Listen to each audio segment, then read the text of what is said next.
اور رمضان شریف تو اتنا بڑا مہینہ ہے کہ اس کی بڑائی بیان کرنے کے لیے بھی بہت بڑا آدمی چاہیے.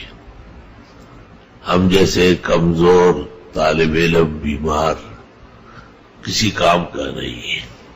اس میں 3 عبادات بہت توجہ کی ہے. ایک تو فرض روزہ، جیسے نقصان نہ پہنچے، اور یہ بڑی عظمت اور تقدس کے ساتھ ادا ہوتا رہا. دوسری رمضان شریف کی جو خاص نماز ہے 20 رکعت تراویح مع الوتر، یہ جماعت کے ساتھ ہو، ہر رات کو آخر رمضان تک ایک جیسے رہو. اور تیسری دعاؤں میں مشغول ہونا. جناب رسول اللہ صلی اللہ علیہ وسلم نے فرمایا ہے، ایک تو لا الہ الا اللہ کی کثرت کرو، دوسرا استغفار زیادہ کرو،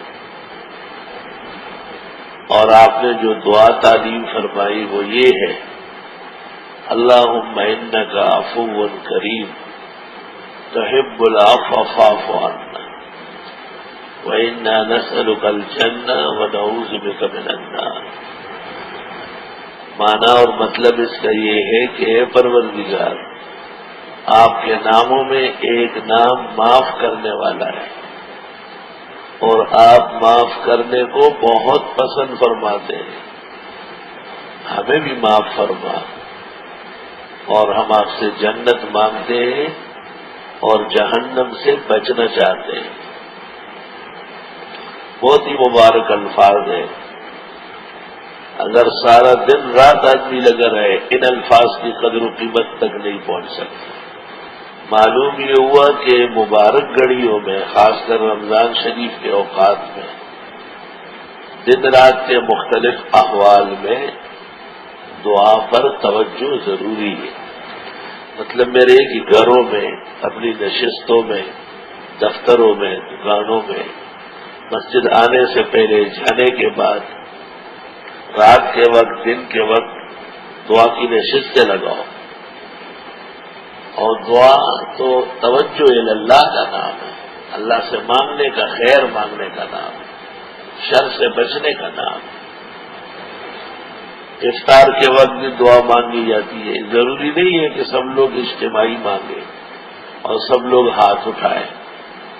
جو سنت دعائیں وہ 2 لفظ ہیں، اللہم لک صمت وعلی رزقک افطرت. خدایا میرے تیرے نام پہ روزہ رکھا اور تیرے دیے ہوئے رزق سے افطار کرتا. یا ایھا الذین آمنوا کتب علیکم الصیام. یہ مسلمان اور تم پر روزہ فرض ہے. یہ کوئی معمولی چیز تو نہیں ہے. فرض سے آگے کوئی چیز ہے ہی نہیں. تمام احکام میں اعلیٰ، عرفہ، اعظم وہ یا ایمان ہے یا فرائض ہے. ایمان جن ستون پہ کھڑا ہے ان کو فرائض کہتے ہیں. فرائض بہترین ہے، ایمان قوی ہے. فرائض کمزور ہے، ایمان ہل گیا ہے. اللہ تعالیٰ ایمان کی کمزوری سے محفوظ فرمائے. اور اللہ تعالیٰ کے احکام میں تسلی ہوتی ہے، تشفی ہوتی ہے. جیسے کسی کو آپ کہے کہ انجیکشن لگاؤں گا تو آپ کہتے یہ تو لگتے ہی کہتے کوئی خاص بات تو نہیں. دیکھو کتنا فرق آ گیا.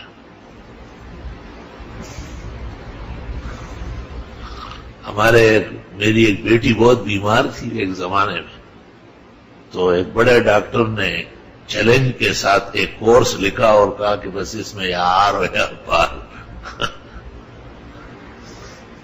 میں بہت ڈر گیا. اولاد سے بڑی محبت ہوتی ہے اور باپ بیٹیوں پر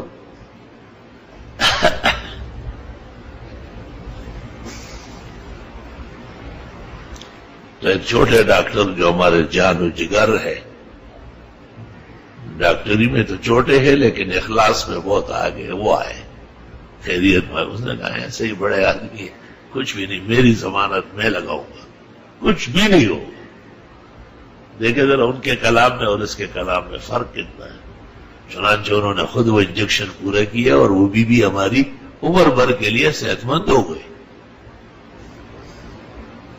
تو اللہ کے کلام میں بھی تسلی و تشفی ہے.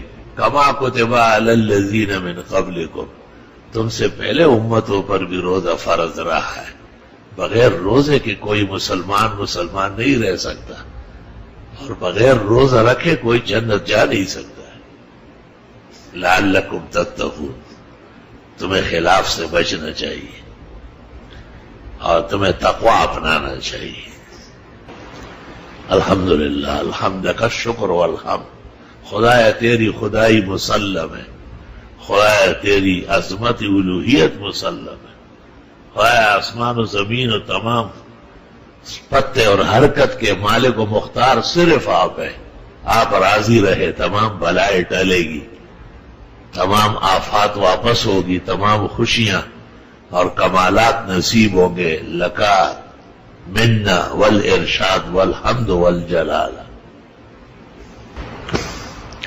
لیکن جیسے اللہ کو خوش کرنے کے لیے خود اللہ نے رمضان کا مہینہ دیا، رات بھر تراویح پڑھو، ختم میں شریک ہو، خوب خوش رہو، وقت پر اٹھو، سحری کھاؤ. اب دیکھو قانون کی بالادستی دیکھے. میں نے کہا کہ میں سحری نہیں کروں گا، رات کو کھا چکا ہوں. تو میری ایک بیٹی نے کہا وہ سحری کھانا سنت ہے. یہ لوگوں نے خو بابو خورائی کرنا کنور سنی ہو گوس کا یہ کجورو خورائی. بالکل یہی حدیث کا مضمون ہے. کچھ نہیں ہے، گھونٹ پانی پی لو، ایک گھونٹ شربت پی لو، دودھ پی لو، ایک کھجور چبا لو. لیکن انبیاء و مرسلین اللہ کے پسندیدہ لوگوں نے رات کے آخری حصے میں اٹھ کے روزے کی نیت سے کچھ کھایا ہے. اللہ کو وہ عطائیں بہت پسند ہے. اور پیغمبر نے کہا تسحروا، سحری کھایا کرو، فإن فی السحور برکہ، اس میں توانائی ہے. اللہ کا شکر والا. ہمارے کھانے پینے کی بھی آپ کو فکر ہے کہ ضرور کھاؤ.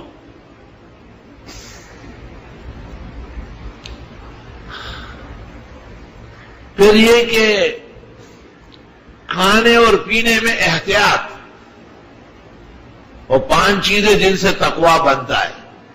کثرت عبادت کے لیے تو تراویح 20 رکعت، قرآن پاک کا سنانا، جماعت، صفے، اور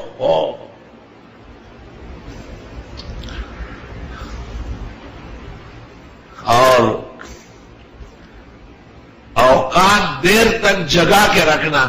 تو 20 رکعت تراویح ختم کر کے جب آدمی وہاں تک جاتا ہے تو 11 ساڑھے 11 بستر تک پہنچتے ہوئے 12 تو بچ جاتے ہیں. مقصد شریعت ہے. مت سو رات کو، جاگو، بہت سوئے. ابھی سوئے یا نہیں سوئے، پھر وقت ہو گیا.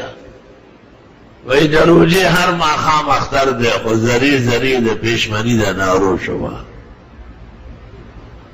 اور سحری میں پھر کوئی نہ کوئی دوست، شاگرد، گھر والے وہی سحری تیار ہے. وقت بھی کم باقی ہے، آپ تو پہلے ہی جاتے ہیں. یہ پسندیدہ اعمال ہے. تو کھانے پینے کو کنٹرول کیا. صبح صادق سے غروب آفتاب تک کچھ نہ کھانا، کچھ نہ پینا. حلال منکوہے کے ساتھ بھی شہوت کی باتیں نہ کرنا.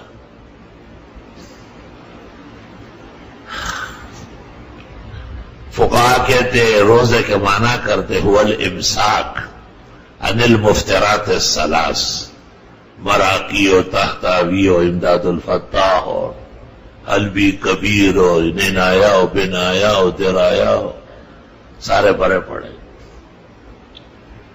کھانا پینا وقاع یعنی جماع سے صبح صادق سے غروب آفتاب تک دور رہنا.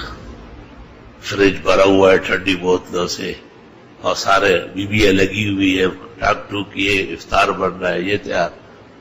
خبردار، روزہ خراب ہو. روزہ قانون کی بالادستی ہے. اللہ ہر جگہ اپنی خدائی کے ساتھ موجود ہے.